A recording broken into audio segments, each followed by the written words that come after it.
गेली काही वर्ष म्हणजे 1945 नंतर दुसऱ्या महायुद्धानंतर जगभर नाटो नावाची विकृती राज्य करत राहिली. नाटो म्हणजे हिटलरच्या विरोधात एकत्र आलेले मित्र राष्ट्र, त्यांना मित्र राष्ट्र म्हणतात. तर हिटलरच्या विरोधात लढलेले किंवा हिटलर मुसोलिनींनी छळलेले देश जगात खूप होते. रशिया पण त्यातला होता, पण रशिया कधी नाटोचा भाग नाही झाला. युरोपियन लोक आणि अमेरिकन जगाच्या एकूणच संपत्तीवर, पृथ्वीच्या एकूणच संपत्तीवर लुबाडून स्वतः राज्य करणारे जे लोक, जगाला लुटून राज्य करणारे लोक, यांना मित्रराष्ट्र म्हटलं जातं. आणि आपल्याकडे इतिहासात मित्रराष्ट्र वगैरे शिकवलं जातं. तर मित्रराष्ट्र, हिटलर हा किती नालायक होता आणि हिटलर किती नीच होता आणि हिटलरनं महायुद्ध सुरू करून दिलं, तसं नव्हतं ते. ज्यू लॉबी जी आहे झायोनिस्टांची, यांनी दोन्ही महायुद्ध लावून दिले. महायुद्ध लावून देणं आणि त्यात शस्त्रविक्री करणं, रक्तपात करणं, शहरं उद्ध्वस्त करणं, माणसं मारणं, बायकांवर बलात्कार करणं, लहान मुलं मारणं, जाळपोळी करणं, संपत्ती उद्ध्वस्त करणं, देश प्रदेश उजाड करणं, उद्ध्वस्त करणं, हे या झायोनिस्ट लॉबीचा धंदा राहिला मूळ. यांनीच किडे लावून दिले हे महायुद्धाचे आणि मागं राहिले. मागं पडद्यामागचे खिलाडी हेच होते. ते सिद्धही झालं. पण मग यांना ताब्यात ठेवून यांच्या वतीनं जगावर राज्य करायचं असेल, जगाला छळायचं असेल, तर त्यातून एक कल्पना आली नाटो नावाची, मित्र राष्ट्रांची. रशिया यांच्याच बाजूनं लढलेला होता दुसऱ्या महायुद्धात, पण रशियाला यांनी बाजूला ठेवलं. आणि युरोपियन राष्ट्र आणि लुच्चा अमेरिका, दक्षिण अमेरिका पण नाही, वरचा अमेरिका आणि कॅनडा आणि युरोपियन देश यांचा करार काय होता, तर एका कुठल्याही देशावर कोणी काय हल्ला केला तर बाकीच्या देशांनी कुठलेही करार, अटी वगैरे न घालता सरळ त्या हल्ल्याला सामोरं जायचं सगळ्यांनी मिळून. गंमत म्हणजे महायुद्ध ही पुन्हा युरोपियन राष्ट्रांची स्वतःचीच खेळी होती. जर्मनी हे युरोपियनच राष्ट्र होतं. ऑस्ट्रिया, इटली हे महायुद्धाचे मुख्य खिलाडी हे युरोपियनच राष्ट्र होते. म्हणजे युरोपियनांच्या विरोधात केलेलं युद्ध म्हणजे महायुद्ध. आणि मी मागच्या व्हिडिओत म्हणालोय की कुठलंही युद्ध हा आर्थिक गुंतवणुकीचा, आर्थिक भांडवलाचा आणि आर्थिक उत्पन्नाचा, नफ्याचा धंदा असतो. तर युद्ध हे नफ्याचा धंदा असतो. धर्म जसा नफ्याचा धंदा, धर्मांच्या दंगली जशा नफ्याचा धंदा, तशीच युद्ध होणं राष्ट्रांची हा सुद्धा नफ्याचाच धंदा आहे. त्यात अनेक जणांचे पैसे गुंतलेले असतात. पैसे गुंतवणूक करून युद्ध खेळली जातात. आणि नुसतं शेअर मार्केट नव्हे, शेअर मार्केट आहे, शस्त्रविक्री आहे, विमा आहे, विमे काढून ठेवतात लोक. आणि जू लॉबीला ते माहिती आहे, विमा काढायचा एखाद्या गोष्टीचा आणि स्वतःच युद्ध लावून द्यायचं. म्हणजे मी उदाहरणं दिली, टायटॅनिक बुडवलेले लोक हे स्वतः ज्यूच होते, त्यांच्याच मालकीचे होते, त्यांनीच बुडवली आणि त्याचा विमा काढला. किंवा ट्विन टॉवर्स अमेरिकेचे ज्यांनी पाडले ते स्वतःच ज्यूच होते आणि त्यांनी स्वतःच विकत घेतल्या ते इमारती, ते रिकामे केल्या, त्याचे विमे काढले अवाढव्य रकमेचे आणि स्वतःच उडवून दिले विमानाने. आणि मुस्लिम अतिरेक्यांवर ठासलं तर त्याचे पैसे खाल्ले विम्याचे. ते ज्यू लोकांचे हे धंदे. म्हणजे हे अतिरेकी टोळ्याच्या, इस्लामी अतिरेकी टोळ्या तयार केल्या मध्यपूर्वेत आणि सगळीकडं. हे पुन्हा या ज्यू लॉबीनं, झायोनिस्ट लॉबीनंच तयार केलेले खेळ आहेत. इस्रायल हा यातला सगळ्यात महत्त्वाचा दहशतवादी देश आणि अमेरिका हा त्यातला दहशतवादी देश. आर्थिक सत्ता असणं आणि पृथ्वीवरच्या सगळ्या गोष्टींवर स्वतःची सत्ता असणं, एवढं विकृत स्वप्न घेऊन हे काम करणारे लोक आहेत. आपलं आपण जगावं आणि दुसऱ्यांना दुसऱ्याचं जगू द्यावं. प्रत्येक राष्ट्र स्वतः जगणं पाहिल, विकास करील, तिथल्या नागरिकांना सुखी करील, अजिबात नाही. यांना ते मान्य नाही. जगावर आपलं राज्य असलं पाहिजे. मुळात महासत्ता नावाची एक संकल्पना आहे, ती इतकी भोंदू आहे. कशाला महासत्ता लागते? महासत्ता नावाची संकल्पनाच कशाला लागते ना? अमेरिकेनं आपल्या अमेरिकेपुरती घालावी, काय घालायची ती, काय विकास करायचा आहे, स्वतःच्या नागरिकांचं बघावं. अमेरिकेला महासत्ता कशाला व्हायचं आहे? महासत्ता ही विकृतच स्वप्न आहे ना. महासत्ता म्हणजे जगाला धमकावण्याने, लुटारूपणा करणे. ते चाचे लोक आहेत, हे डाकू आणि दहशतवादी, अतिरेकी, हे खरे अतिरेकी आहेत जगातले. आणि मग त्यांच्या त्या अर्थव्यवस्था, सोन्याचा भाव आजही रोज रोज जू लॉबी ठरवते, डॉलर जू लॉबी छापते, बेधुंद डॉलर छापते आणि जगभर वाटते डॉलरमध्येच हिशोब झाला पाहिजे जगाचा सगळा व्यवहार. हा आग्रह धरते कारण याचे नफे बिफे यांना मिळतात, डॉलरमध्ये यांच्याकडे शिल्लकी पडतात. प्रत्येक देशाचे शिल्लक बँकांसारखे, आपण आपल्या गावातल्या बँकेत जातो आणि गावकरी पैसे ठेवतात, तसंच आहे जगाचे सगळे देश जाऊन अमेरिकेच्या ट्रेझरीत पैसे ठेवतात आणि ते डॉलरमध्ये ठेवावे लागतात. तर डॉलरचा तसा हिशोबच नाही किती छापले किती वाटले. तर एक घाणेरडी अर्थव्यवस्था, जागतिक अर्थव्यवस्था या लोकांनी तयार केली आणि तिच्यासाठी काही केलं यांनी. महासत्ता व्हायचं आहे, कशाला व्हायचं आहे, काय करणार महासत्ता होऊन, काय करणार. बुरुंडी नावाचा आफ्रिकेतला सगळ्यात गरीब देश आहे पृथ्वीवरचा, त्या अमेरिकेच्या महासत्ता असण्याचा याला काय उपयोग आहे. बरं यांची सत्ता कुठं, तर बुरुंडीत काही गवत सुद्धा धड सापडत नाही, काडीचं तूस सापडत नाही यांना, तर हे निघाल तिथं जाणार नाही. मग भारतात काय काय उत्पन्न आहे, शेती खूप चांगली चालते भारताची, कारागिरी खूप चांगली आहे भारताची, तर ही ताब्यात घेऊ. आणि त्याचे पैसे मध्यस्थ दलाल, भडवे असा शब्द आहे मराठी, भडवेगिरी करणं हे त्यांचे धंदे आणि त्याच्यावर स्वतःच्या सुद्धा. आणि ते आणखी एक ढोंग चालतं, जगातले सगळ्यात पहिले 10 श्रीमंत वगैरे ते सगळे हेच, ती एक लावून दिलेली लाट आहे. ते सौंदर्याच्या, बायकांच्या सौंदर्याच्या स्पर्धा घेतात. सौंदर्य नावाची गोष्ट असते का जगात?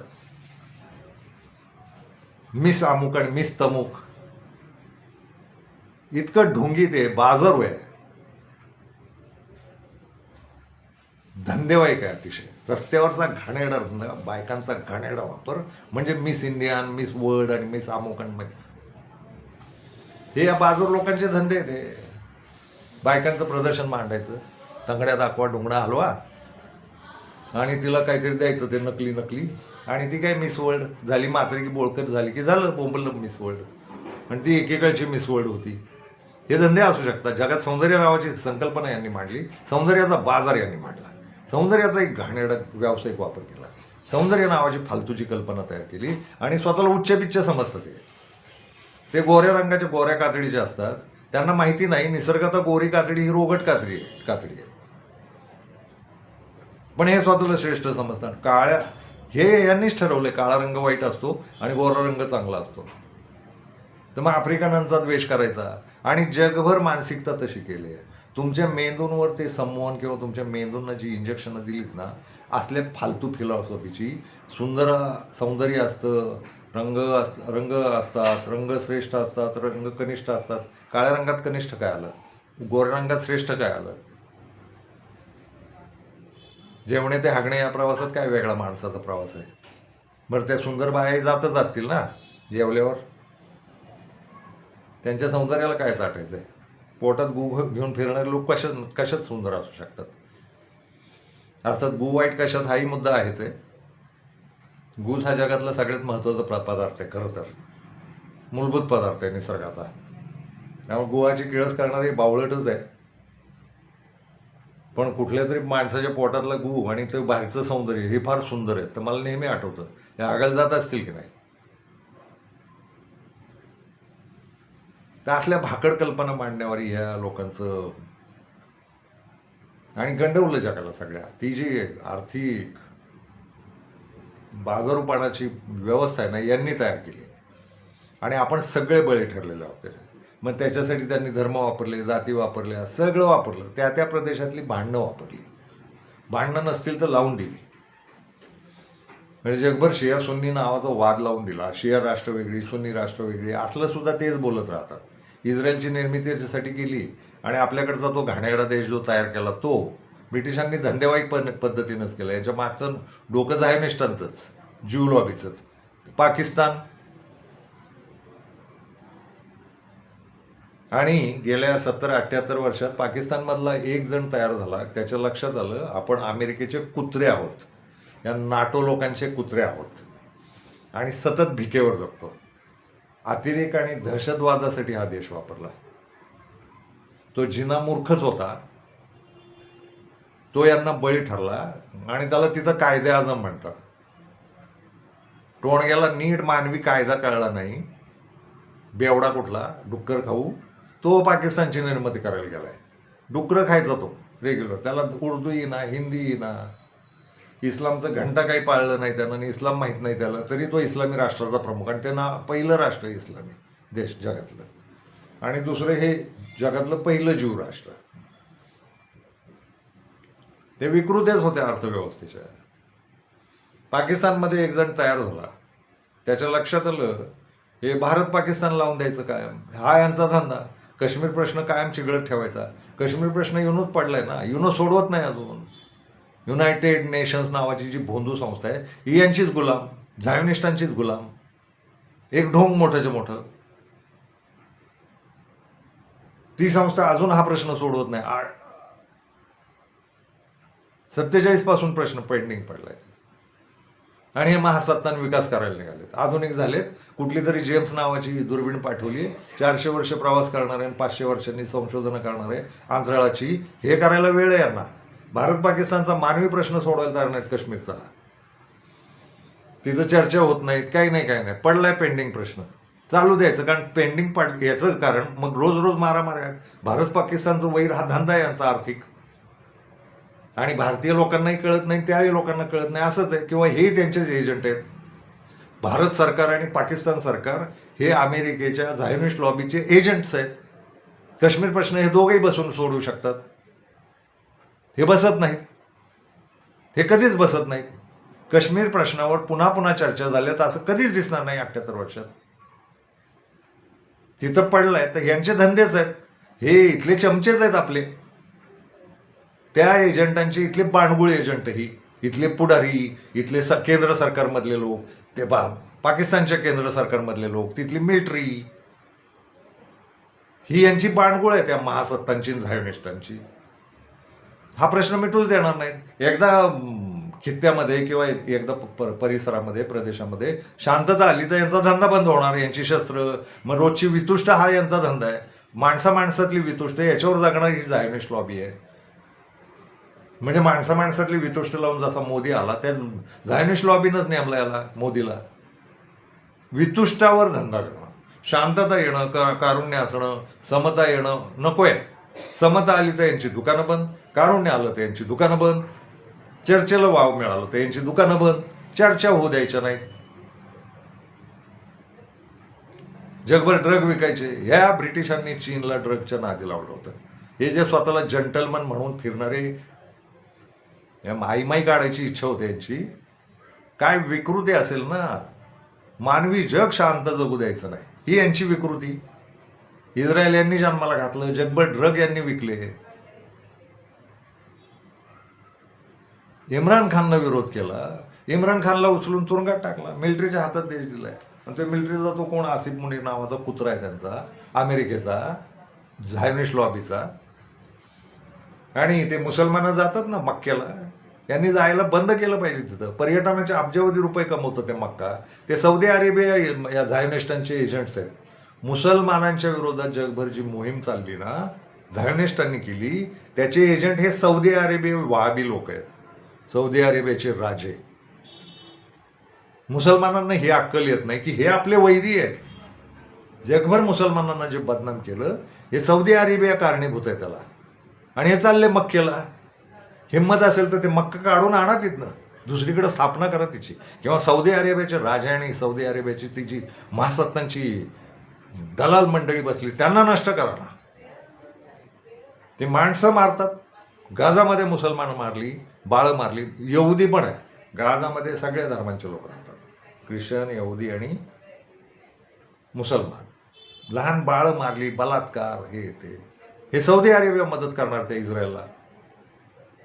ते कुवेत आणि बहारीन आणि काय काय फालतू देश आहेत ना त्यांचे, पेट्रोलचा मुतून पैसे कमवणारे भांडगुळ. यांना काही घेणं नाही मानवतेचं, धर्माचं पण नाही आहे.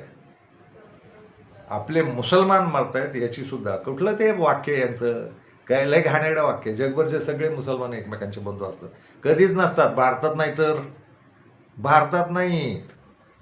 आपापसात त्यांच्या घराघरांमधून मारामाऱ्या बघा, प्रादेशिक मारामाऱ्या बघा. यांची भाषा एक नाही, यांचं काही जुळत नाही एकमेकांशी. केरळी मुसलमान वेगळा, काश्मीरी मुसलमान वेगळा, आसामी मुसलमान वेगळा, आणि पुन्हा आहेच आहे शिया सुनी, आणि देवबंद आहे का, आणि अमुक आहे का, आणि तमुक आहे का, ते मौलाना वेगवेगळे.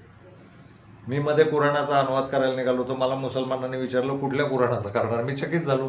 मला सांगण्यात आलं होतं जगात एकच कुराण आहे म्हणून सगळ्या मुसलमानांचं मिळून. तर मग ते सांगण्यात आलं नाही, वहाबी कुराण का करने वाले होते क्या, हो क्या, देवबंद का करने वाले हो क्या. मी चकित झालून थांबलोच. माझ्या लक्षात आलं यांच्यातही बिनसाबिनशीच आहे सगळी. उद्देश चांगला होता. कुराण जर यांना मुसलमानांना स्वतःला कुराण येत नाही, तर मग कुराणाचा सुबोध अनुवाद केला पाहिजे असं मी बोललो आणि काम सुरू केलं. तर मुसलमानं पण खवळली माझ्यावर.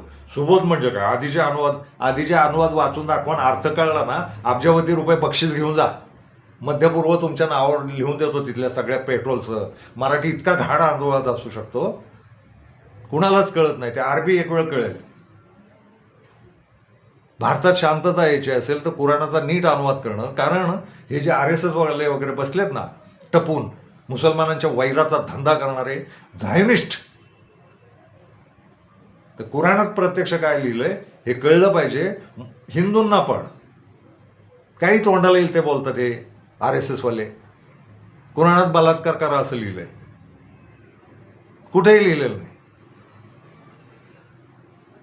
आणि हे मुसलमानही उत्तर द्यायला जात नाही, दाखवा म्हणून कुठे आहे ते. हेही बसलेत आपले मशिदीत जाऊन हात पसरून अल्ला अल्ला अल्ला करत. ते तथाकथित हिंदू होते. हिंदू असणं ही वेगळी गोष्ट आहे बरं का. हे जे बसलेत ना RSS वाले आणि ते हिंदूंवर वर्चस्व गाजवणारे लोक, हे हिंदू नाहीत. हे वैरी आहेत देशाचे. इथं अशांतता राहिली पाहिजे, इथं अस्वास्थ्य राहिलं पाहिजे, आणि ब्राह्मण जातीचंच वर्चस्व असलं पाहिजे. ही झायोनिस्ट मांडणी यांच्या डोक्यात आहे. हे झायोनिस्टच आहे, अब्राहमी धर्मातलेच आहेत.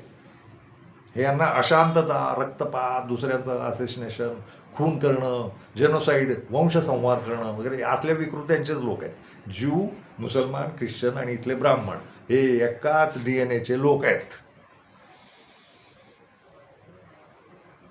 जगावर राज्य असलं पाहिजे. कशाला असलं पाहिजे? तुमचं तुम्ही जेवा, जन्माला या, जेवा, हागा आणि मरा. काय जगावर वर्चस्व गाजवून करणार तुम्ही? आणि ते सलग चळवळी चालू आहे त्यांच्या 3-3 हजार वर्ष. बाकीच्यांनी तो धडा घेतला पाहिजे. मी नेहमी म्हणत आलो आहे, देशात निघालेल्या बुद्धापासून चारवाकापासूनच्या सगळ्या करुण्याच्या चळवळी फापलल्या, वाट लागली, त्यांच्यात फाटाफूट झाली. एकमेव चळवळ जिवंत आहे या देशात 3,000 वर्ष, तिचं नाव ब्राह्मणी चळवळ. सलग एक वाक्य त्यानं चालू आहे, पिढ्या दर पिढ्या, पिढ्या दर पिढ्या. बरोबर शास्त्र तयार करतात, विज्ञानं तयार करतात, मांडण्या तयार करतात, दंतकथा तयार करतात, कर्मकांड तयार करतात. ज्योतिषशास्त्र ताब्यात घेतलं यांनी. ज्योतिषशास्त्र शोधलं अरबांनी, त्यात भर घातली चीन्यांनी, त्याच्या खुणा केल्या ग्रीकांनी, आणि भारतात ज्योतिष सांगणारे सगळे ब्राह्मण. दुसऱ्याचं घ्यायचं, आपलं म्हणून मिरवायचं, त्यात आपली भर घालायची. एकमेव चळवळ आहे जिवंत. खूप ग्रेट आहे, ग्रेटच म्हटलं पाहिजे. कारण इतकी सलगता आणि इतकी मांडणी सलग चालू राहणं 3-3 हजार वर्ष. बाकी बौद्धिझम गायब, जैनिझम गायब, वारकऱ्यांची वाट लागली, महानुभावांची वाट लागली, सगळं फापललं आहे. मूळ तत्वांपासून इतके लांब आलेत सगळे, आणि तिथं ब्राह्मणीकरण खेळ खेळतोय. आणि जगभर हेच आहे. तर या अमेरिकेचा मी गुलाम राहणार नाही असं म्हणणारे इम्रान खानला त्यांनी तुरुंगात टाकलं. आसिफ मुनार नावाचा कुत्रा तिथं नेमला, शहाबाज शरीफ नावाचा. 17 खासदारांचा पंतप्रधान आहे तिथं. आपल्यासारखंच आहे. मग ते मी व्हिडिओ केला होता, आपलं त्यांचं काय जुळतं. निवडणूक आयोग नावाची गोष्ट आहे ना, तिथेही घाणेश कुमार तिथं पण आहे. 190 खासदार इम्रान खानचे निवडून आले होते, आणि 4-5 पक्षाचे मिळून 17 खासदार निवडून आले होते. तर 17 खासदार निवडून आलेले लोक पाकिस्तानमध्ये सत्तेत बसलेत, आणि 190 खासदार निवडून आलेले लोक तुरुंगात आहेत. आणि इम्रान खान माघारच घ्यायला तयार नाही. त्याला कळलं होतं या जगाचा प्रॉब्लेम काय आहे. हे झायोनिस्ट, हे नाटो, हे लोक प्रॉब्लेम आहेत. यांना अर्थव्यवस्था चालवायची आणि माणसाची किंमत नाही यांना. माणूस म्हणून दुसऱ्याबद्दल सन्मान नाही. मी वापरण्यासाठी दुसरी माणसं, एवढंच यांचं जगणं आहे. आणि विकृतच आहे. मानवी जन्माला कलंक आहेत म्हणालो होतो, ते यांचा नायनाटच झाला पाहिजे. कसाही हो, हिंसेनं झाला तरी चालेल.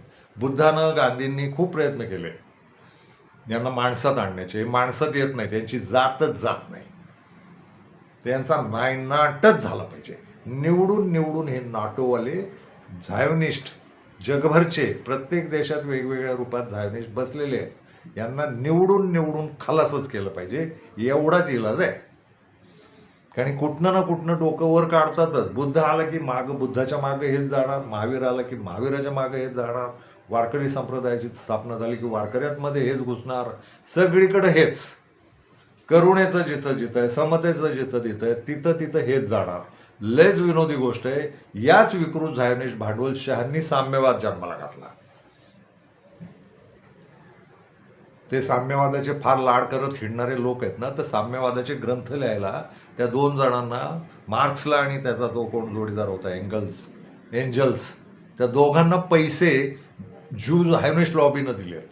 त्यांना जगण्याची सोय केली आणि त्यांनी कामगारांचा संघर्ष उभा राहिला पाहिजे म्हणून काड्या लावून दिल्या. साम्यवाद ही कामगारांनी संघर्ष केला पाहिजे स्वतःच्या हक्कासाठी म्हणून तयार केलेली चळवळ आहे. कुणी तयार केली? कामगार कारखानदार मालकांनी तयार केली, असं त्याचं स्वरूप आहे या साम्यवादाचं. तर धर्मांच्या मागं जसे भोंदूपणे आपले लोक जातात ना मेंढर, चौकशीच करत नाही आपला धर्म म्हणजे काय याची चौकशी करत नाहीत उलटून कुठल्याच धर्माचे लोक, तसे साम्यवाद्यांचं पण तसंच आहे.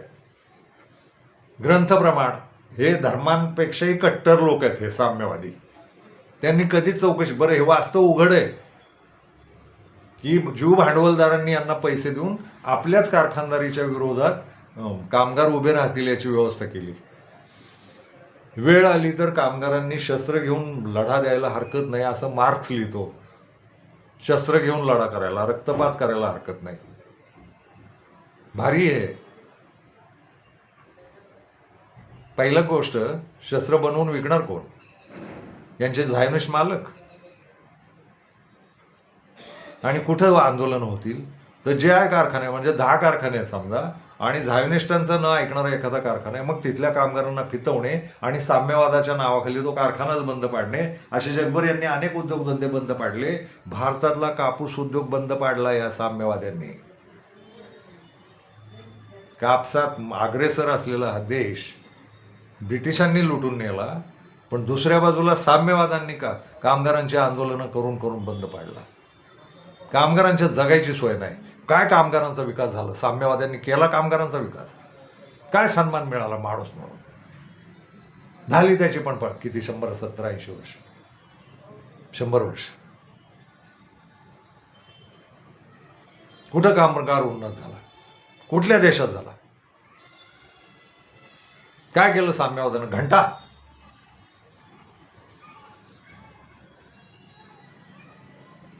तर हे ढोंगे यांनी जन्माला घातलेलं होतं. वेळ आली तर शस्त्र घेऊन लढा केला पाहिजे, रक्तपात केला तरी चालेल. रक्तपातानं प्रश्न सुटतात? सुटलेत का? 40 लाख वर्षाचा इतिहास आहे, रक्तपातानं हे काही प्रश्न सुटलेला नाही. आणि मार्क्स काय म्हणतो, मग त्याचं फिलॉसॉफी वगैरे, ते भारावलेले लोक मेंढरांच्या अवलादीच आहे. जसे धर्मांच्या मागं जातात ना मेंढरं, टाळकी नसलेली, गुडघ्यांच्या वाट्या सुद्धा रिकाम्या असलेली, हेच आहेत साम्यवादी, पण तसेच आहेत. तो संघर्ष आवडतो त्यांना. संघर्षानं जग चालेल, याच्यावरच भांडवलशाह त्याच्यावरच जगणार आणि साम्यवादी त्याच्यावर जगणार. आणि मग प्रत्येक तरुण क्रांतिकारक हा साम्यवादीच असतो? अजिबात नसतो. आम्ही नव्हतो.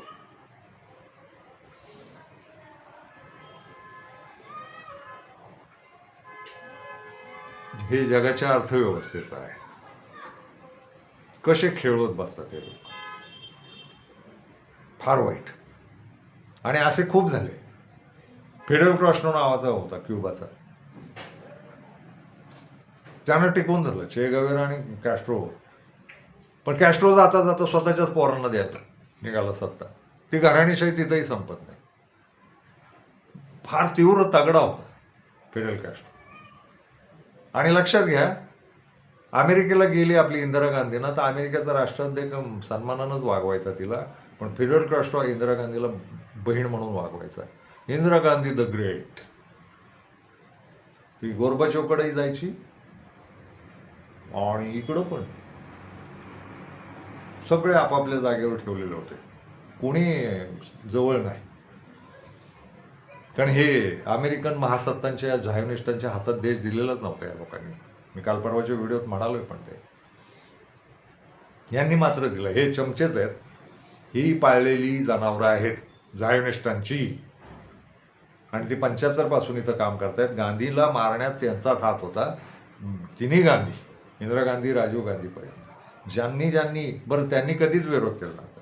गांधी यांचंही अस्तित्व मान्य करत होते, पण गांधी येऊ देत नव्हते. पण ब्रिटिशांनी जाता जाता ती खेळी केली. ब्रिटिश हे झायोनिस्टांचे गुलाम. त्यांनी मग फाळणी पण केली, गांधी पण मारला. त्यांच्या लक्षात आलं आपली जी भांडवलशाही आहे ना, ती भारत आणि पाकिस्तानमध्ये मारामाऱ्या ठेवून, कायम ठेवून आपली भांडवलशाही राबवायची असेल तर गांधी आडवा येतो. तर ब्रिटिशांनी जाता जाता गांधीला मारला. आणि त्यांचे जे झायोनिस्ट आहेत ना, हे RSS वाले, हिंदू महासभावाले आणि ते गोडसे बिडसे, हे झायोनिस्टांची पैदास आहे, पेशी, किडलेल्या पेशी झायोनिस्टांच्या. यांनी गांधी मारला, ब्रिटिशांनी गांधी मारला. ब्रिटिशांनी फाळणी केली, रक्तपात होऊ दिला. ते हिंदू मुसलमान मेले ना खूप, शीख आणि मुसलमान खूप मेले, हिंदू फारच कमी मेले. ते हिंदू लावून घेतात ना, आमचे 9 लाख हिंदू मेले, त्यांचेही खूप मेले, खूप मेले. फक्त तुमची नका कौतुक करू. माणसं आहेत, तिकडची पण माणसं मेली, इकडची पण माणसं मेली, आणि ज्याचा काही संबंध नव्हता राजकारणाशी, इथल्या अर्थकारणाशी. ते कष्टकरी लोक होते, मेलेले लोक कष्टकरी होते. आमचे हिंदू नका म्हणू, आमचे मुसलमान पण मेले. ते कष्टकरी होते, हिंदू आणि मुसलमान. मारणारे निरपराध होते, त्यांचा दोष नव्हता या राजकारणात. मेलेल्यांबद्दल कळवळा बाळगा. आमचे मेले वगैरे काही नसतात. माणूस मरतो, हिंदू मरत नसतो, मुस्लिम मरत नसतो, माणूस मरतो गांगड्या राजकारणासाठी. आणि हे आर्थिक राजकारण आहेत, पहिल्यापासून गेली 600 वर्ष चालली आहेत. भारत पाकिस्तान फाळणी त्यातनं झाली, जर्मनीची फाळणी त्यातनं झाली.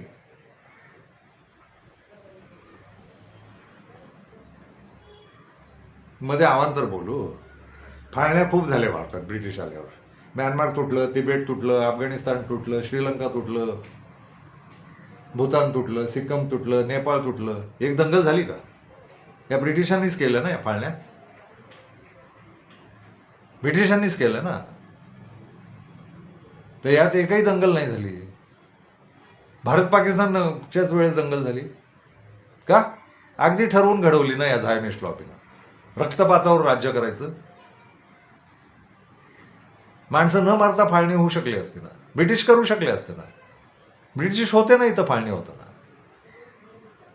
सैन्य होतं ना, आणि ते भारतीय सैन्य होतं.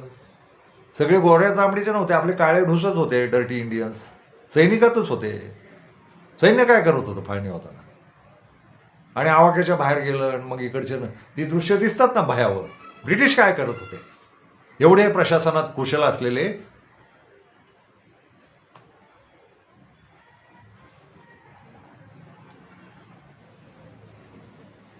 तर ठरलेलंच होतं. वर्चस्ववादी भारतीय ब्राह्मण आणि जिनासारखे बाडगे मुसलमान, ती टोळी, तो अल्लामा इक्बाल त्याचं गाणं म्हणतो, ते गाणं बंद केलं पाहिजे आपण. सारे जहां से अच्छा हिंदुस्तान हमारा, असं गाणं त्या इक्बालनं लिहिलं, आणि पाकिस्तानची आखणी त्यानं केली. त्या भडव्याचं गाणं आपण का म्हणतो, मला प्रश्न आहे. तिथं जाऊन त्यानं सारे जहांच्या अच्छा पाकिस्तान हमारा असं तेच गाणं लिहिलं. आणि भारतीय राष्ट्रगीत अल्लामा इक्बाल यांनी लिहिलं. ज्याला फाळणीची अक्कल नाही, असला कवी असूच शकत नाही. तो कसला अल्लामा इक्बाल, काहीतरी नाव आहे का ते? ते गाणं बॅन केलं पाहिजे, बंद.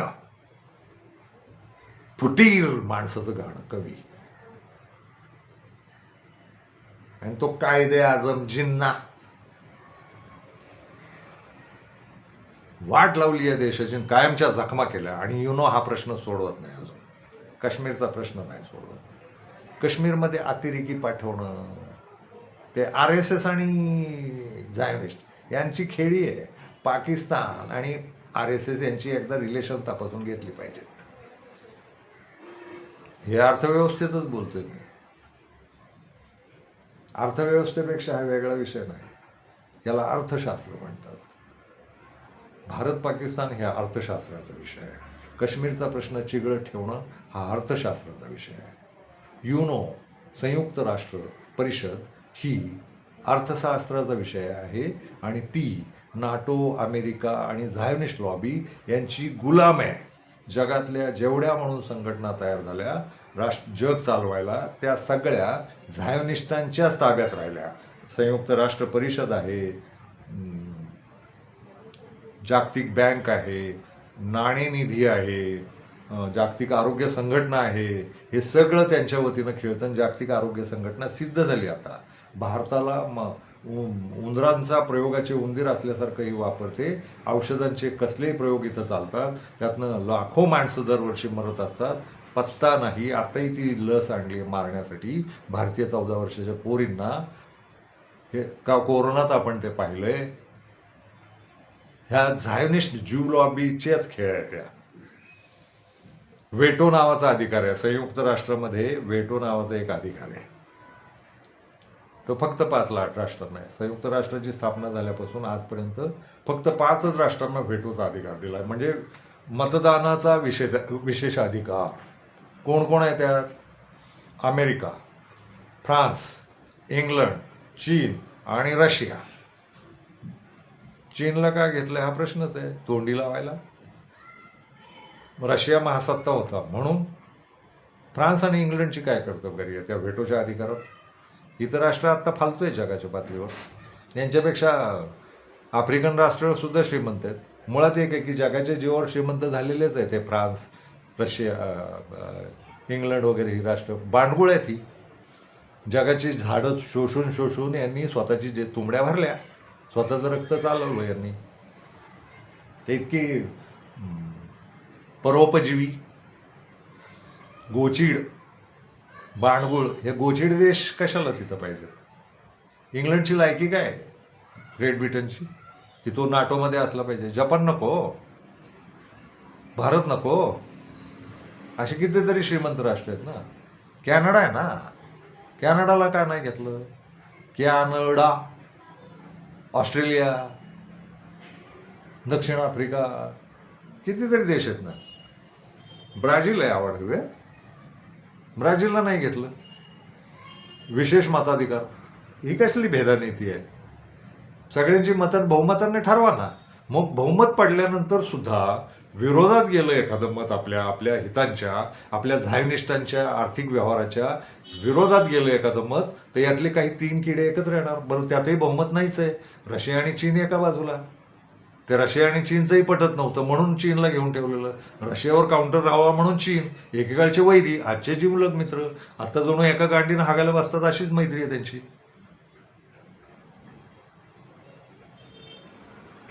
चीन आणि रशिया आणि हे 3 भाऊ नाटोमधले, फ्रान्स, अमेरिका आणि चीन, इंग्लंड. हे 3 मतात 2 मतं हाकलून देता येतात ना. त्यातही बहुमत नाही. एवढं विसंगत आहे. तर पहिल्यांदा संयुक्त राष्ट्र परिषद बंद झाली पाहिजे. आंतरराष्ट्रीय नाणेनिधी बंद झाला पाहिजे. तर WHO ढोंग करतं आणि खोटे रिपोर्ट देतं आणि खूप माणसं मारतं जगभरची आणि काही करत नाही. तेही बंद केलं पाहिजे. संयुक्त राष्ट्र संघ स्वतःचं सैन्य बिन्न पाठवतं आणि काही करत नाही तिथं. गाझामध्ये इस्रायलने इतका धुवा केला आणि इतकं 90% गाझा उद्ध्वस्त केलं. शांती सैन्य शांतपणे पाहत बसलं होतं.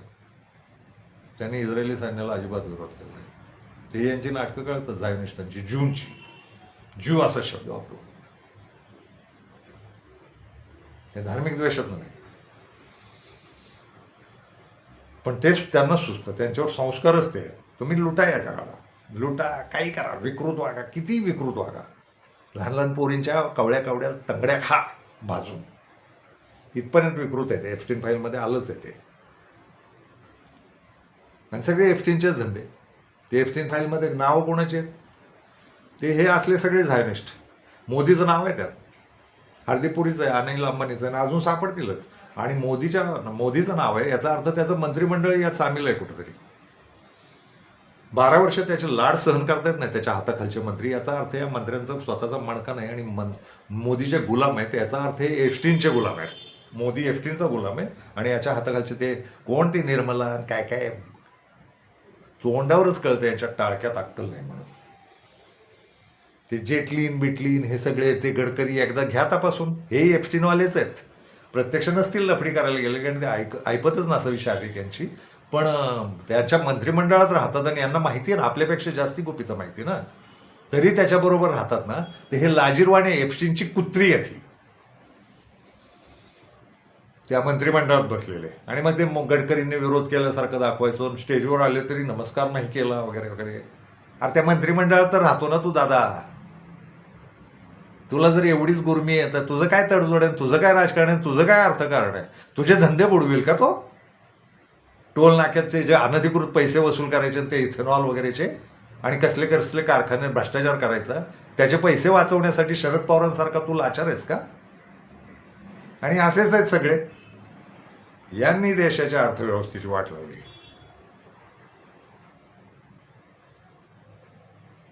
पण काही आशादायक मुद्दे बोलायचे. हे मुद्दे जरी झाले असले तरी काही आशादायक मुद्दे आहेत अजून. तर आशादायक मुद्दा असा आहे, आत्ता जे युद्ध चालू आहे ना, हे गेल्या 100 वर्षातलं अमेरिकन वर्चस्व जे जगावरचं आहे, आणि हळूहळू करत 80 नंतर डॉलर्सचं जे वर्चस्व जगात अमेरिकेनं तयार केलं, आणि सोन्याचं वर्चस्व, सोनं स्वतःच्या ताब्यात ठेवलं अमेरिकेनं, आणि शस्त्र विकली, सोनं ताब्यात ठेवलं, डॉलर्स खोटे तयार करून जगभर वाटले, डॉलरमध्येच सगळं व्यवहार करायला लावलं. डॉलर वापरणं म्हणजे अमेरिकेला कर रूपानं पैसे मिळणं, त्याच्या जीवावर गोचीड म्हणून आज देश जगाच्या पातळीवर जगत राहिला. मानवी तस्करी आहे, मानवी तस्करी खूप मोठ्या प्रमाणात चालते. मानवी अवयवांचा व्यापार चालतो खूप मोठा, हा झायोनिस्टांचा खूप मोठा व्यापार आहे. आणि ड्रग्ज, अंमली पदार्थांचा धंदा यांचा. शस्त्र, अंमली पदार्थ, मानवी अवयव, खनिज, त्या देशातली शेतीची उत्पादनं, पुन्हा यांनी शोधलेले शोधांची सगळी पंखे बनवा, काही बनवा, कॉम्प्युटर बनवा, मोबाईल बनवा, हे सगळे यांच्या ताब्यात आहे. तर सगळ्या प्रकारचा घाणेरडासुद्धा व्यापार आणि चांगलासुद्धा व्यापार यांच्याच ताब्यात आहे, आणि अंतिम पैसे यांनाच मिळतात. तर हे लक्षात आल्यानंतर, आणि यांची दादागिरी पण ऐकावी लागते. अमेरिकेचे जगभर 200-250 ठिकाणी तळ आहेत, महासत्ता. कशाला लागतात तळ? स्वतःच्या देशात, मी मागाशी म्हणालोच ना, तिकडंच घालायची. तर इकडं कुठं?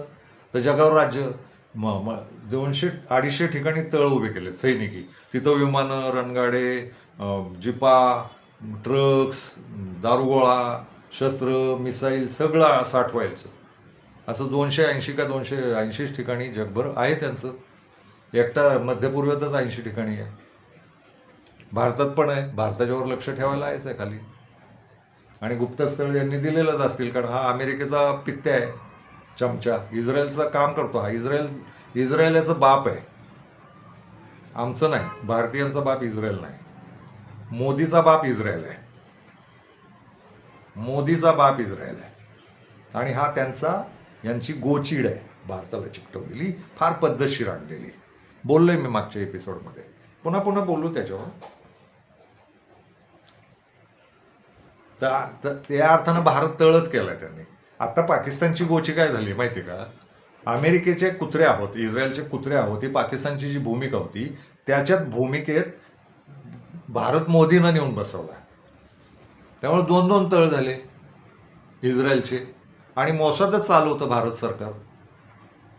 ते नोटबंदीचा निर्णय मोसादचा होता, भारताच्या अर्थव्यवस्थेची वाट लावायची. मोदीला अक्कल नाही, अर्थकारणातलं काही कळत नाही. त्याला पैसा गोळा करण्यातलं कळतं, गुजराती म्हणून. दाबून पैसा गोळा करण्यात खूप नोटा असल्या पाहिजे पोटाखाली, असलं ते एवढंच आहे त्याला कळतं. तो गुलाम आहे, दुसऱ्यांचा ऐकतो. मोसाद त्याचा कारभार चालवतो, स्वतःच डोकं चालवत नाही. लॉकडाऊन त्यानं मोसादचं ऐकून केलं, नोटबंदी त्यानं मोसादचं ऐकून केली, कारण अर्थव्यवस्थेची वाटच लावायची होती. सबसिडीज बंद केल्या, दलितांची, बहुजनांची, गरिबांची आर्थिक मदत, अनुदानं बंद केली त्यानं. आणि ते कुठल्याही जातीचे असो. ब्राह्मणही कुठल्या ना कुठल्या अनुदानात बसतात या देशात. बसवले त्यांना 10% सवलतीत. ते सगळं बंद करून टाकणं. आणि ब्राह्मणांना मात्र आधार देत होतं. तेवढं मात्र खरं. ब्राह्मण त्याला जे डोक्यावर घेतात त्याचं खरं कारण ब्राह्मणांना वाटतं आपण नेमलेला क्षत्रिय हा कामाला ठेवलेला. ब्राह्मणांचं ते जुनं वैशिष्ट्य आहे ना, तलवार क्षत्रियानं चालवायची, दंगली क्षत्रियानं करायच्या, मारामाऱ्या क्षत्रियानं करायच्या, ब्राह्मणांना फक्त मार्गदर्शन आणि तत्त्वज्ञान तयार करायचं. तर मोदी त्यांचा त्या अर्थाचा आहे RSSचा. त्यामुळे मोदी त्यांना फार लोकप्रिय.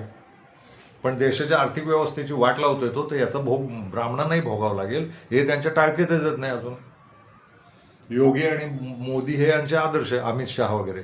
लांडे कसे ठासले वगैरे असली त्यांची भाषा असते. लांड्यांचं काही ठासलं जात नाही. काही लांडे मरतीलच ना, बळी जातील, खून होणारच ना खूप साऱ्यांच्या असल्या संघर्षात. तर लांडे मरायला तयार आहेत ना. तुमचं काय होणार आहे शेवटी? हे सगळं उलटून तुमच्या बोकंडी आलं तर काय करणार आहात? आणि येणारच आहे, ते आलंय. ते जे 500 रुपयानं पेट्रोल घेऊ झालं तरी घ्या घ्या घ्या घ्या, 5,000 रुपये गॅस झालं तरी घेऊ, घ्या घ्या घ्या घ्या रे बांबांनो घ्या. आणि ते तथाकथित हिंदुत्ववाद्यांना घ्या बरं का 5,000 रुपयाचा गॅस, बघू किती वर्ष घेता, घ्या घ्या घ्या. तुम्ही बिल गेट्सच्या लेवलचे श्रीमंत, त्यामुळे तुम्ही घेणारच ना. तुम्हाला कळतंय का? म्हणजे रांडीजांनो हा शब्द वापरायचा होता मला, पण त्या शब्दाचा अपमान होईल. तुम्हाला कळतंय का? तुमची उत्पन्न कायम तेवढीच राहणार आहे. 5,000 रुपयाचा गॅस नाही परवडणार, आणि सलग नाही परवडणार, पुढच्या 10 वर्ष नाही परवडणार, पुढची 5 वर्ष पण नाही परवडत, 1 वर्ष पण नाही परवडत. कशाला टिरटिर करतात त्या सोशल मीडियात येऊन? घेऊ वेळ आली तर. तुमची पण ठासली जाणार आहे. अर्थव्यवस्थेची वाट लागते. म्हणजे अर्थव्यवस्था जातीय विभागणी करून नाही चालत. थोडा काळ सवलती मिळतात सत्ताधीशांकडनं, पण ते कायमच्या नसतात. कारण सत्ताधीश स्वतःचे पैसे कमवायला आलेले असतात आणि हे ते धंदे करायला आले. त्यांना हिंदूचं घेणंच नाही आहे. हिंदुत्वासाठी नाही आलेले लोक हे. यांना स्वतःला हिंदुत्व माहीत नाही. त्यांना एकच माहिती आहे, हिंदू मुसलमान केलं की लोक डायव्हर्शनमध्ये जातात. मुसलमान पण व्यथेत राहतात, पण हिंदूसुद्धा व्यथेतच राहतात. आणि सतत मुसलमानांची भीती दाखवायची. 14% मुसलमानांची भीती 85% हिंदूंना दाखवायची. हिंदू पण किती शहाणे असतील, ते सारखे घाबरलेले असतात. सोजा नाही तो मुसलमान आ जाएगा, हिंदू खतरे में म्हणतात. कशात खतऱ्यात आहेत? काय पुरावा आहे का खतऱ्यात असल्याचं? काय बंद पडलं हो हिंदूंचं? काय बंद पडलं? आणि ते लव जिहाद होईल. किती होतील? 14% होतील फक्त. समजा सगळ्या मुसलमानांनी ठरवलं लव जिहाद करायचं, त्यांची लोकसंख्या 14% आहे, तुमची 85% आहे. तुमच्यातले 14% निघून गेले. 71% शिल्लक राहतात ना हिंदू बिन लव जिहादचे. तर काहीतरी पानसट मुद्दे करायचे. 1-2 कुठे लग्न होतात आणि लव जिहाद होतो आणि लव जिहाद होतो. नाशिकला नाही का तो कोण कर्णिक नावाचा कमिशनर आहे, तो ICKP, तो ब्राह्मणांसाठी काम करत होता वरच्या बसलेल्या, आणि त्यानं ते सांगितलं फिदा खान का निदा खान ही मुस्लिम एजंट आहे म्हणून. हे पोलीस खातं. तर देशाची काय अर्थव्यवस्थेची वाट लागते असल्या मुद्द्यांपैकी लक्षात घ्या. माणसं नागरिक जगू द्या सुखी. बदलायची वेळ आली आहे. इराण रशिया चीन विरुद्ध अमेरिका आणि इस्रायल ही गेल्या 100 वर्षाची इस्रायलची, मोसादची, झायोनिस्ट लॉबीची आणि अमेरिकेच्या मदतीनं चाललेली जी विकृत अर्थव्यवस्था आहे ती उलथवण्याची वेळ आलेली आहे. उलटणार आहे. 100% उलटणार आहे. जग बदलतंय. मागच्या काही व्हिडिओजमध्ये मी बोललोय, जग बदलतंय, बदलणारच. करुणेचं, समतेचं, चांगुलपणाचं बोलणारे लोक पुन्हा एकदा डोकं वर काढतील. ही जी झायोनिस्टांची विकृत लॉबी आहे आणि गेली 100 वर्ष ती जगावर राज्य करते आणि जग लुटून नेते, खून करते, यातनं जग बाहेर निघायची वेळ आलेली आहे. आत्ता झायोनिस्ट लॉबी आपल्या अस्तित्वासाठी लढते. तिचा शेवट आला आहे. शेवटच्या उचक्या त्या सुरू झाल्यात आणि पळापळ सुरू झाली आहे. हे नाटो नावाची जे ढोंगी राष्ट्र आहेत, खरं तर नाटो हे बंद झालं होतं. महायुद्धानंतर हे बंद करू असं ठरलं होतं. तरी काही किड्यांनी कुठनं जागं केलं कोणास ठाऊक, केलं त्यांनी जागा ते. आणि त्यातनं ते युक्रेन युद्ध पेटवलं रशियाला हे करण्यासाठी. रशियानं ठासला युक्रेन. तो झेलेन्स्की ज्यू आहे, झायोनिस्ट विदूषक आहे, तो फालतू नकल्या. विदूषक ही पण दर्जेदार गोष्ट असते. आपल्या भारतीय नाटकातली मोठं पात्र आहे ते विदूषक, पण हे त्याच्यापेक्षा घाण आहे. ते घाण नसतं, हे घाणच आहे. याला विदूषक म्हणणं हा विदूषक म्हणाचा अपमान आहे. तो झेलेन्स्की काही अक्कल नाही, काही नाही. त्याला फक्त ते झायोनिस्ट विकृत राजकारण खेळायला जायचं. किती माणसं मारतात युक्रेनमधली वगैरे काही घेणं नाही त्याला. त्या नाटोवाल्यांनी ते करून दिलं. सगळे प्रयोग चालले आहेत त्यांचे.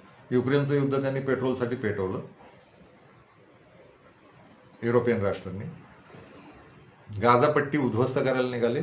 ते बिल्डर आहेत हे सगळे सौदी अरेबियावाले. यांचे बिल्डिंग लाईनचे धंदे आहेत. दुबईवाले, सौदी अरेबियावाले, अमेरिकेचा ट्रम्प, झायोनिस्ट लॉबी, जगभरच्या बिल्डिंग लाईनवर यांचा वर्चस्व आहे. शरद पवार त्यातलेच आहेत. तो लोढा नावाचा कोण आणून बसवलाय डुकऱ्या परप्रांतीय, तो सुद्धा लोढा हा झायोनिस्टच आहे. त्याचा काही संबंध नाही. हा महाराष्ट्रात मंत्री का होतो हे मराठी प्रांतीयांनी एकदा चौकशी केली पाहिजे. मराठीचं लय कौतुक पडलेलं आहे ना सगळ्यांना. लोढा चालेल, भैये आणि युपीचे बिहारी आणि भैये नाही चालणार. लोढा का चालेल? हा कोण लागतो तुमचा? तुमच्या मातृश्रीशी काही संबंध आहे याचा?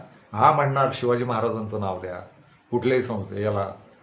तो स्वतः ट्रम्पचा पुत्र आहे. तो ट्रम्पचा एजंट आहे. हा ट्रम्प टॉवर बांधला यानं. ते हे सगळी बिल्डिंग लाईन आहे. गाझापट्टीमध्ये तो नाटक करायचा प्रयत्न झाला, ते सगळं पण नाही. लेबनॉन त्याच्यासाठी लुटायचं आहे इस्रायलला. बिल्डिंग, स्थावर मालमत्ता, रिअल इस्टेटचे धंदे त्यांचे. रिअल इस्टेटवाले आहेत हे. शरद पवार हे सगळे आपले भारतातले सगळे पुढारी. आणि झायोनिस्टांचा मूळ धंदा बिल्डिंग लाईन पण आहे जगभर. सगळीकडे जगभर हॉटेलं बिल्डिंग असल्या पाहिजेत आपल्या. आपण पृथ्वी विकायला काढणे. काल जोक सांगता राहिलो एक. म्हणजे मी परवाचा एक व्हिडिओत विसरलो, तो आता सांगून घेतो आणि पुढचे मुद्दे विसरलो तो माफ करा. पण एक जोक होता. एकदा बातमी आली 10-12 वर्षापूर्वी, एक नवी पृथ्वी सापडली आहे म्हणून. तर मी पोस्ट टाकली, जर कोणाला सापडली फेसबुकला तर बघा. एक पोस्ट, पृथ्वी सापडली आहे म्हणे नवी अंतराळात. तर मी घाईघाईनं पोस्ट टाकली की घाई करा साहेबांना ही बातमी सांगू नका. एक पृथ्वी सापडल्याची बातमी सांगू नका, कळवू देऊ नका. त्यांना पृथ्वी सापडली म्हणून कळू देऊ नका. नाहीतर साहेब तिथेही माणसं पाठवून तिथले गुंठे मोजायला बसलेत आणि बसलेत विकायला. गुंठामंत्री आहेत हे सगळे रिअल इस्टेटवाले. यांचे मूळ धंदे यांचे तेच आहेत. ट्रम्प ते शरद पवार ही मालिकाच आहे. रिअल इस्टेटवाले लोक आहेत आणि घातक केलं आहे. शरद पवारांची काही कौतुकास्पद गोष्टी सांगेन मी यातल्या नंतर. पण हे रिअल इस्टेटमध्ये गाझापट्टी, शरद पवारांची गाझाबद्दलच्या महिलांवर झालेल्या अन्यायाच्या, बलात्कारांच्या, मुलांना मारल्याच्या याच्यावर काही प्रतिक्रिया आहे का? एवढा मोठा देशाचा नेता तुम्ही म्हणता, आंतरराष्ट्रीय प्रतिक्रिया असेल ना त्याची. की ट्रम्प आणि अदानी यांच्याशी पार्टनरशिप आहे.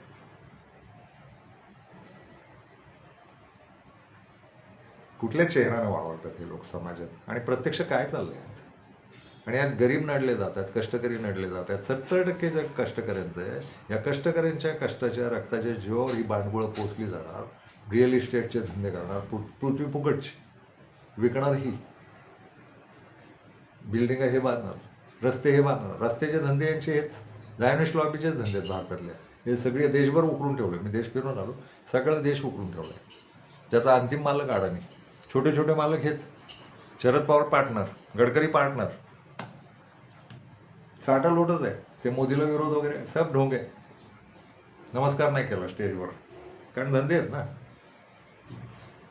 ते.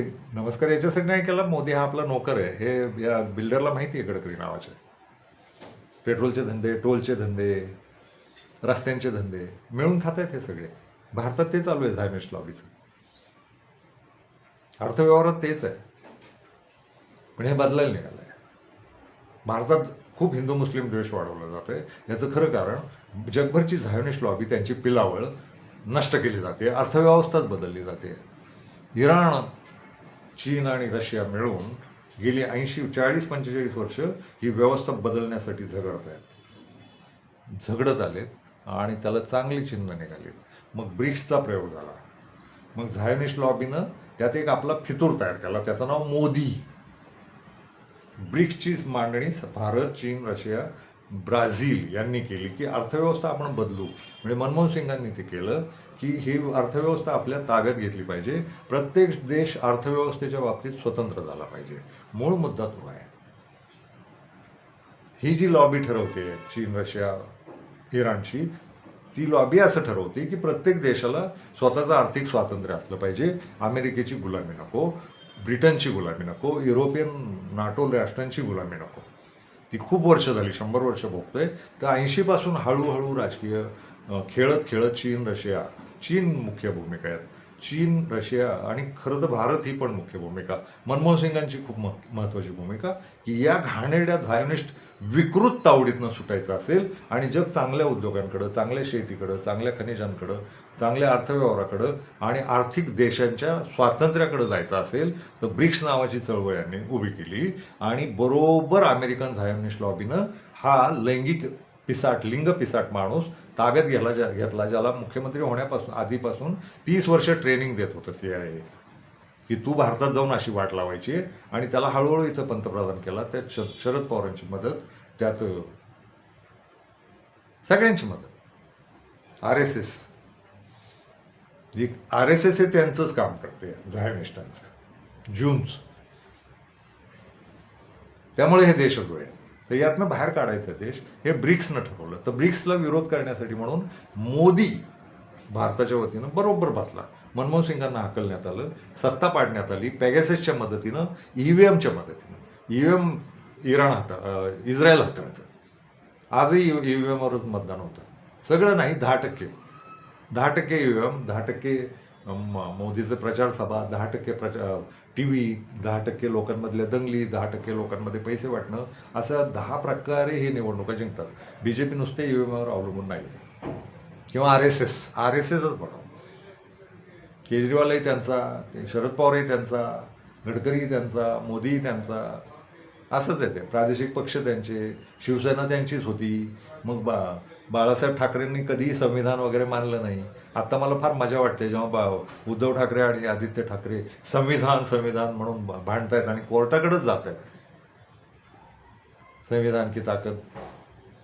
तर संविधानाकडे यावं लागेल, देशाला यावंच लागेल. कारण शिस्तबद्ध, सुखी आणि शांत जगायचं असेल, करुणेचा आनंदी जगायचं असेल तर संविधानाला पर्याय नाही. तसं जगभर प्रत्येक राष्ट्र स्वतंत्र व्हायचं असेल आर्थिकदृष्ट्या, त्याचे प्रयत्न ब्रिक्स आणि चीन, रशिया वगैरे करतायत. इराण त्यातला मुख्य भाग आहे. इराण लढायला उतरला सेनापती म्हणून आणि इराणनं धुवा करून टाकला इस्रायलचा,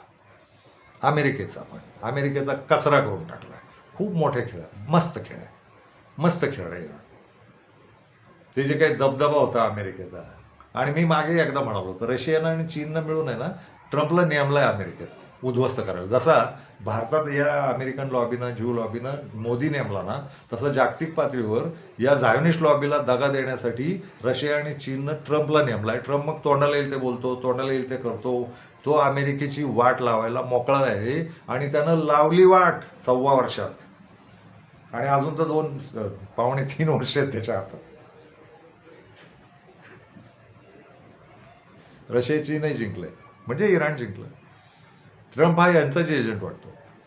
आहेच आहे, ठरलंच आहे. या झायोनिस्टांची अर्थव्यवस्था उद्ध्वस्त करून टाकणं आणि जगाची अर्थव्यवस्था निर्माण करणं. जगाची अर्थव्यवस्था म्हणजे प्रत्येक देशाच्या चलनातच व्यवहार होईल. बार्टर सिस्टीम म्हणतात. म्हणजे आपण कुणाकडनं काही घेतलं, समजा श्रीलंकेकडनं नारळ घेतले, 10 लाख कोटीचे नारळ घेतले समजा, आकडा अतिशयोक्त आहे, तेवढं समजून घ्या. तर 10 लाख कोटी द्यायचे कशात? तर श्रीलंकन जो रुपया असेल ना, त्याच्यात भारतानं 10 लाख कोटी द्यायचे.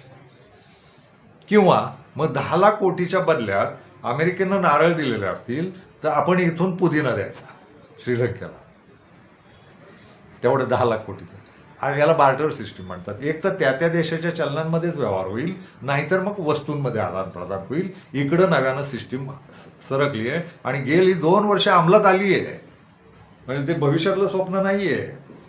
आणि ते होईना म्हणून नाटो आणि अमेरिकेनं ठरवलं इराण उद्ध्वस्त करू. म्हणून ते बिजांची युद्ध पेटवलीत ना, तर ती त्यांची धडपड होती डॉलर वाचवायची, शेवटची धडपड होती. पण हे चिवट आहेत आणि इराण जास्ती चिवट आहे. रशिया आणि चीन थेट युद्धात उतरत नाहीत कारण महायुद्ध पेटेल. अणुबॉम्ब नसलेला एक देश इराण अणुबॉम्ब असलेल्या देशांना सळो की पळो करून सोडतो असं चित्र आहे. इस्रायलकडं अनधिकृत अणुबॉम्ब आहे, त्याची कुणी चौकशी करत नाही. इराण अणुबॉम्ब बनवतोय का एवढ्या संशयाखातर इराणला त्रास देणार अमेरिका किंवा ती कुठली संस्था आहे त्याची अणुचाचणी करणारी, ती त्यांची झायोनिस्टांचीच कुत्रीला यंत्रणा आहे, ती चौकशा करायला जाणार. इस्रायलची नाही मत इस्रायलची अजूनही चौकशी नाही केली. त्यांना अणुबॉम्ब बनवणं तो सगळ्या लाडानं पाळलेलं कुत्रं आहे भारत जगानं. कुत्रं म्हणणं गैर आहे, कुत्र्याचा अपमान आहे. गोचिड म्हणून जगाला छाडणारी जळू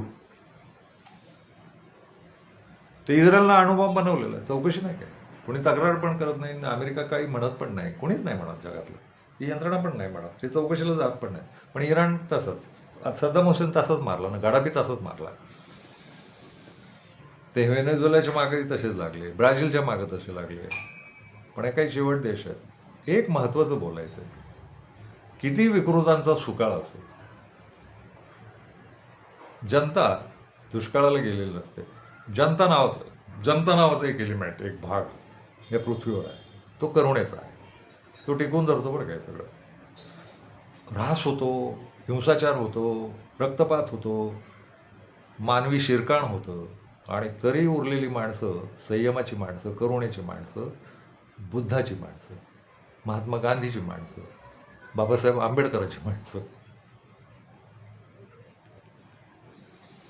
ही जग टिकवून धरतात. मला त्याचा खूप आनंद होतो. हे तर कारुण्य जिंकतं बरं का शेवटी. हिंसा, क्रौर्य काही वेळ राज्य करतं, पण माणसाला ना पुन्हा निसर्गतः करुणेकडंच यावं लागतं. त्यात बळी खूप लोकांचे जाणार, ते साहजिक आहे. खूप लोक मरणार असतात, दंगलीत होतात, युद्ध होतात, शस्त्र, खूप लोक मारतात, व्यसनांनी मारतात.